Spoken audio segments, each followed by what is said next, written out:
We gaan op vakantie naar Saint-Cyprien in de Dordogne. En nou ja, wat doe je op vakantie naar de Dordogne? Ga je naar de AWB en dan pak je een boekje van de Dordogne. En ik was een bladering, maar dat ik pas toen thuis zie. En dan op bladzijde 64, daar zei dit mooie kerkje. Dus het John Baptiste. Ik dacht, nou, ik hield net zo druk, ik denk, ik ga er even een nijbaantje. Van 10 kamer te horen.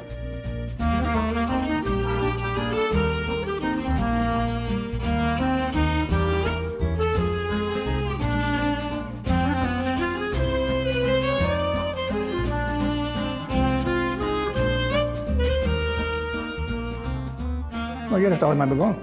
De kerk, de Sint-John Baptiste. Dus dit is eigenlijk de eerste nederzetting van het dorpje. En dit is de kool, het rivierke, waar het dorpje geneemd is. Nou, en dit is het kasteel. Ik ben de naam even kwijt, maar in de vroegere oorlogen is die helemaal verwoest. En toen werd er een Duitse architect en die had hier de tekening van maken. Dat kun je wel zien, dat is een hele oude bouwstijl.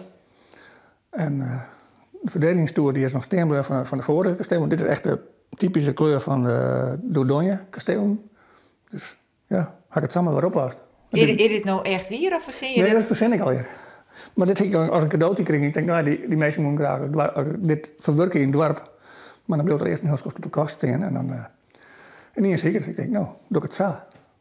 En dan zie ik dit roltje en denk ik, hey, ophaalbereiken erin. En, Maar bij alles wat je bouwt, bedenk je dus een verhaal. Ja, je gebeurt van alles.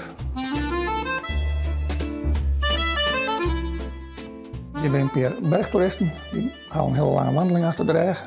Kun je wel zien, die gaat warm. Nou, en hier is een vrouw die gaat uit de broek, want die moet ik wel even kwijt. En die denkt, die mooi achter de beem. Dan zit hij me net. Maar ondertussen. Nou, hier is een bosbron aan de gang. Nou, dit is de dader. En die krijgt een man op zijn hoed voor cement. En nou, je goed ziet, ik weet dat je bij camera's zien kan, heel uit de sherry kan. Die had de broek om de boel in de fik te steken. Is dit nou het dorpje zoals het echt is? Nee, deels wel, maar het meeste is fantasie. Het kerkje is Nijmakker. En de mairie is Nijmakker. Een gemeentehuis? Het gemeentehuis, ja. En het Wetterrad. Dat is op schaal Nijmakker. En hoe lang heb je hier nou een werk al? 44. Ja. En dan zit je naar van alles beneden de tafel. Ja, je gaat de haarspeldbocht, je gaat zo naar beneden en dan gaat de zoon, 100 zoon, je gaat zo verder. Hoe heet die, wat voor dik is dit? De D-zoon, 100 zoon. Wist je die echt? Ja, zeker. Ja. Als je via Google Earth Street View zeg ik die verkeersbord, maar die ga ik echt helemaal nijmaken. Dus dat klapt het al je precies. Dus dit is deze one en zo. Die gaat naar TV volgens mij. En nou? Ik niet elke keer als ik thuis kom, dan doe ik de door hier en dan ben ik hier in Sint-Jean-de-Co. Dan kom ik weer echt thuis. Of ben je stiekem een beetje Fransman? Nee, ik ben echt een Fries. Maar goed, ja, ik hou wel wat met Frankrijk. Ja. Maar ik hoef er net altijd heen. Nou ga ik thuis. Dan kom ik thuis en dan is Frankrijk weer ik.